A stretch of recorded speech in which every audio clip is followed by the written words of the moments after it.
of labor made the mistake of going too far.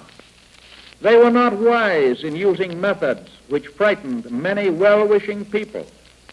They asked employers not only to bargain with them, but to put up with jurisdictional disputes at the same time. Government, too, made mistakes of optimism in assuming that industry and labor would themselves make no mistakes. And government made a mistake of timing in not passing a farm bill or a wage and hour bill last year. As a result of the lessons of all these mistakes, we hope that in the future, private enterprise, capital, and labor alike will operate more intelligently together, operate in greater cooperation with their own government than they have in the past. Such cooperation on the part of both of them will be very welcome to me. Certainly at this stage, there should be a united stand on the part of both of them to resist wage cuts, which would further reduce purchasing power. This afternoon, only a few hours ago, I am told that a great steel company announced a reduction in prices with a view to stimulating business recovery. And I was told, and I am gratified, to know that this reduction in prices has involved no wage cut. Every encouragement ought to be given to industry which accepts a large volume and high wage policy. If this is done throughout the nation, it ought to result in conditions which will replace a great part of the government spending which the failure of cooperation has made necessary this year. You will remember that from March 4th, 1933 down to date, not a single week has passed without a cry from the opposition, a small opposition, a cry to do something, to say something, to restore confidence. There is a very articulate group of people in this country with plenty of ability to procure publicity for their views, who have consistently refused to cooperate with the mass of the people, whether things were going well or going badly, on the ground that they required more concessions to their point of view before they would admit having what they called confidence. These people demanded restoration of confidence when the banks were closed, and demanded it again when the banks were reopened. They demanded restoration of confidence when hungry people were thronging our streets, and demanded it again when the hungry people were fed and put to work. They demanded restoration of confidence when droughts hit the country, and demanded it again now when our fields are laden with bounteous yields and excessive crops. They demanded restoration of confidence last year when the automobile industry was running 3 shifts, day and night, turning out more cars than the country could buy. And they're demanding it again this year when the industry is trying to get rid of an automobile surplus and to shut down its factories as a result. But, my friends, it is my belief that many of these people who have been crying aloud for confidence are beginning today to realize that that hand has been overplayed, and that they are now willing to talk cooperation instead.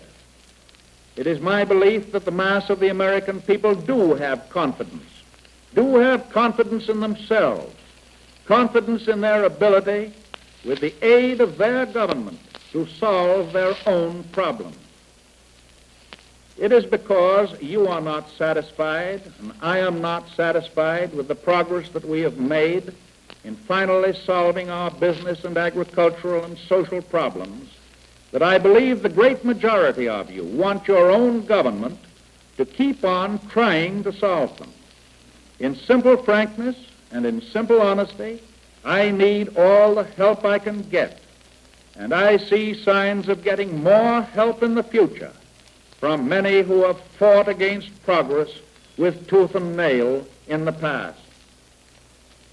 And now, following out this line of thought, I want to say a few words about the coming political primaries. 50 years ago, party nominations were generally made in conventions, a system typified in the public imagination by a little group in a smoke-filled room who made out the party slates. The direct primary was invented to make the nominating process a more democratic one, to give the party voters themselves a chance to pick their party candidates. What I am going to say to you tonight does not relate to the primaries of any particular political party, but to matters of principle in all parties: Democratic, Republican, farmer, labor, progressive, socialist, or any other. Let that be clearly understood. It is my hope that everybody affiliated with any party will vote in the primaries, and that every such voter will consider the fundamental principles for which his or her party is on record. That makes for a healthy choice between the candidates of the opposing parties on election day in November. An election cannot give a country a firm sense of direction if it has two or more national parties which merely have different names but are as alike in their principles and aims as peas in the same pod. In the coming primaries in all parties, there will be many clashes between two schools of thought, generally classified as liberal and conservative. Roughly speaking, the liberal school of thought recognizes that the new conditions throughout the world call for new remedies. Those of us in America who hold to this school of thought insist that these new remedies can be adopted and successfully maintained in this country under our present form of government if we use government as an instrument of cooperation to provide these remedies. We believe that we can solve our problems through continuing effort, through democratic processes instead of fascism or communism. We are opposed to the kind of moratorium on reform, which in effect means reaction itself. Be it clearly understood, however, that when I use that word liberal, I mean the believer in progressive principles of democratic representative government, and not the wild man who in effect leans in the direction of communism, for that is just as dangerous to us as fascism itself. The opposing or conservative school of thought, as a general proposition, does not recognize the need for government itself to step in and take action to meet these new problems.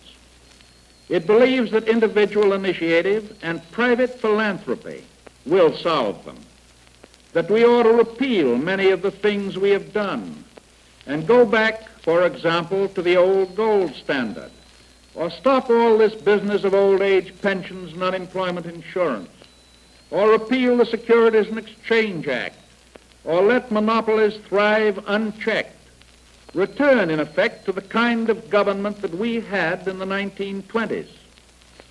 Assuming the mental capacity of all the candidates, the important question which it seems to me the primary voter must ask is this: to which of these general schools of thought does the candidate belong? As President of the United States, I am not asking the voters of the country to vote for Democrats next November as opposed to Republicans or members of any other party. Nor am I, as President, taking part in Democratic primaries. As the head of the Democratic Party, however, charged with the responsibility of carrying out the definitely liberal declaration of principles set forth in the 1936 Democratic